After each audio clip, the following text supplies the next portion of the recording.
మకర రాశి వాళ్లకు ఈ వారం అన్ని విధాలుగా అనుకూలంగా ఉంటుంది. కొన్ని కొత్త కొత్త ఆలోచనలు కలుగుతూ ఉంటాయి. ఆ కలిగిన ఆలోచనలను కార్యరూపంలో ఉంచే ప్రయత్నం చేస్తుంటారు. అయితే తాత్కాలికమైనటువంటి ప్రయోజనాల కోసం కాకుండా దీర్ఘకాలికమైనటువంటి లాభాల కోసం ప్రయత్నం చేస్తూ ఉండండి. వ్యాపార విషయాల్లో న్యాయపరమైనటువంటి చిక్కులు ఇబ్బంది పెడుతూ ఉంటాయి.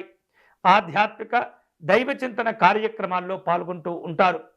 కుటుంబ అభివృద్ధి కోసం ఉద్యోగపరమైనటువంటి కార్యక్రమాల్లో అనుభవం కలిగినటువంటి పెద్దవారి యొక్క సలహాలు సూచనలను పాటించే ప్రయత్నం చేయండి.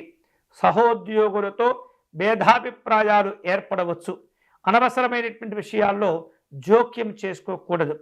భూ సంబంధమైనటువంటి లావాదేవీల విషయంలో ఈ వారం మీకు అనుకూలంగా ఉండకపోవచ్చు. ఆశించిన మేర ప్రయోజనాలు పొందేందుకు చాలా కష్టపడుతూ ఉండాలి. వారం మధ్యలో కొన్ని శుభవార్తలు కొంతమేరకు సంతోషాన్ని కలగచేస్తుంటాయి. ఈ వారం మకర రాశి వారు మరింత శుభకరమైనటువంటి ఫలితాలు పొందేందుకై సూర్యనారాయణ స్వామి వారిని ఆరాధించటం మంచిది. సూర్యాష్టకమును పారాయణం చేయటం, అలాగే స్వామివారికి అర్చన నిర్వహించటం, గోధుమ రవ్వ పాయసమును నివేదన చేయటం చాలా మంచిది.